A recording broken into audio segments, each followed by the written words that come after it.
Dream of home ownership is a big one for many people, many Canadians, but the rising costs and strict lending rules have made it really difficult, really challenging for many people to get into the market.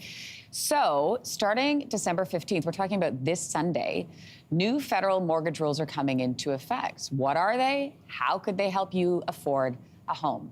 Mortgage broker Mary Cielcis is joining us to break it all down. Nice to see you, Mary. Good morning.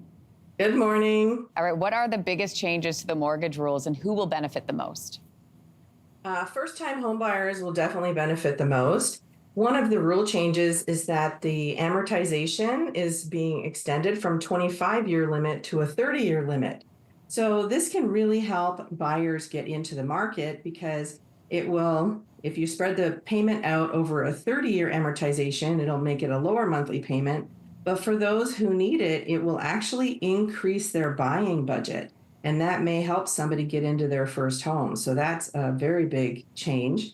And it's available on new construction and resale homes. And so it's for first-time home buyers.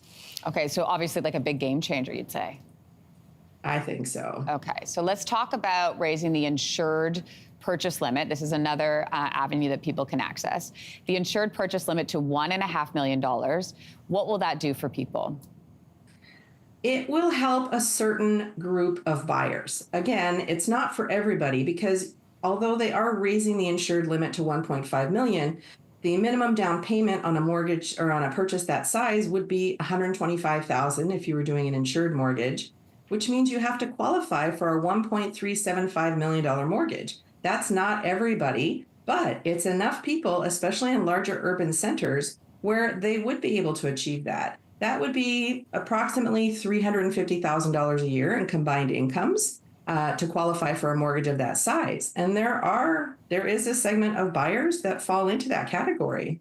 Well, Mary, think about, the larger cities in this country, so the Vancouvers and Torontos. I feel like that is really where this could open things up for people.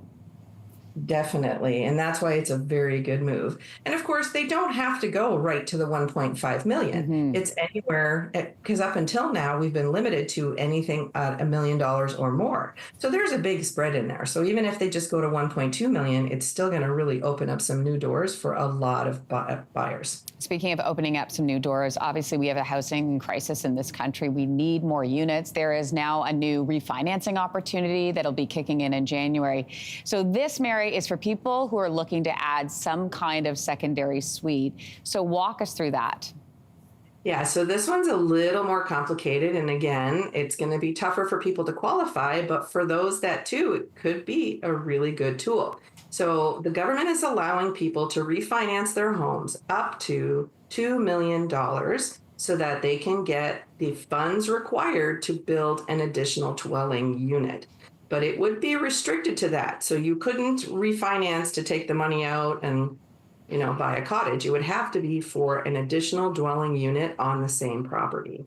But you'd also have to qualify for that $2 million mortgage. So is this for somebody who's looking to buy a home, or is this somebody who already owns a home and they're thinking, okay, I've got a basement and I could potentially make some rental income by adding a unit in the basement? Is it somebody who already owns a home or is in the process of buying a home?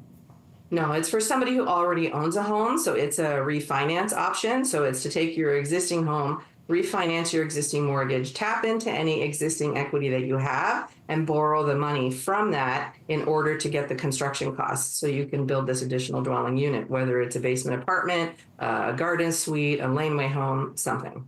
What advice do you have for people out there right now looking to buy a home and could really use these new rules? What's the best advice you have?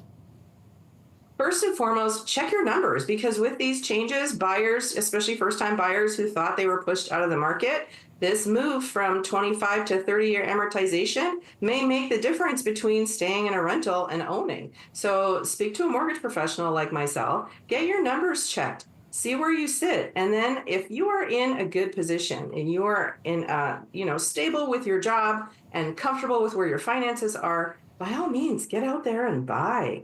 Now is a great time. No, really, now is a great time to be in the market. And I mean, we've had a housing crunch for a long time. Mm-hmm. So if you have the opportunity to buy and the desire, by all means, do it. Mary, I always enjoy talking to you on one of my favorite subjects. Thanks so much. Take care. Have a great day. If you liked that video, make sure to subscribe to the Your Morning YouTube feed, where you can find all kinds of new content posted every weekday morning.